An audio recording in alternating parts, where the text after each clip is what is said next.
going, guys? Welcome back to another episode of UK82 in 25. In this episode, we're going to be going over another one of my favorite bands. We're going to be talking about Blitz.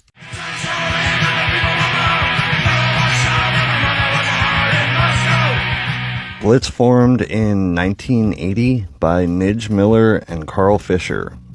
The band had sent in a demo tape to Sounds magazine, and here he comes again, Gary Bushell, who was thoroughly impressed by the band and managed to get them on the Carry On Oi compilation, which I just put out a video about. Bushell had managed to help them secure a deal with No Future Records in 1981, and they released their first EP called All Out Attack.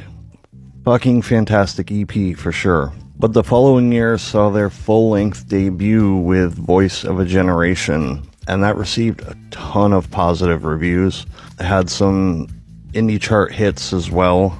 And of course, Gary Bushell rated it 5 out of 5 stars. It ultimately was an amazing album. So many good songs, so many memorable songs on that album for sure. And shortly after the release of Voice of a Generation, there was disagreements in the band with vocalist Carl Fisher ultimately leaving the band, which led to the others to form under a new name. They went under Rose of Victory.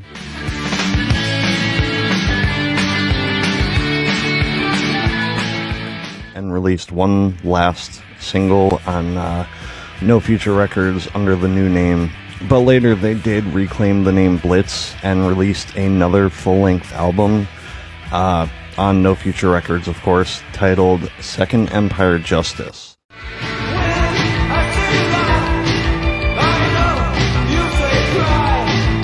However, this album, it didn't sit well with their original fans because it was kind of like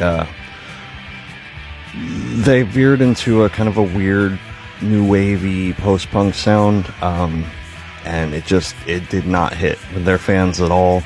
The album was commercially unsuccessful and unfortunately led to the downfall of No Future Records, as Blitz was their sort of main source of income at the time.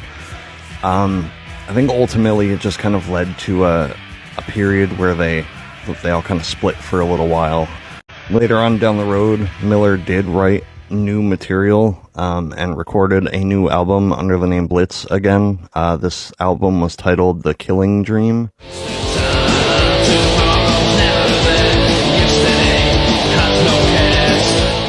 However, with this one, Miller had recorded everything.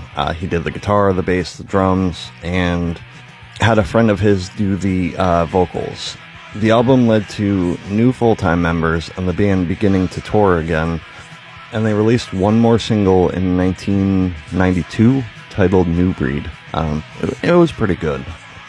I'm not a huge fan of the Killing Dream album, but I kind of enjoyed the single released in 1992.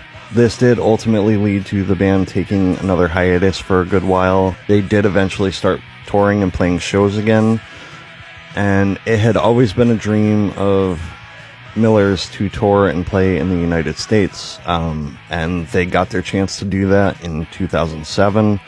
However, this did prove to be a very tragic tour. After playing a show in Texas one night, unfortunately Miller was hit by a vehicle and passed away, sadly. He did die living out his dream. That's the least I can say, but it was a terrible, terrible loss. I mean, Blitz was such an amazing band, and he was such a talented artist, and it's just a shame.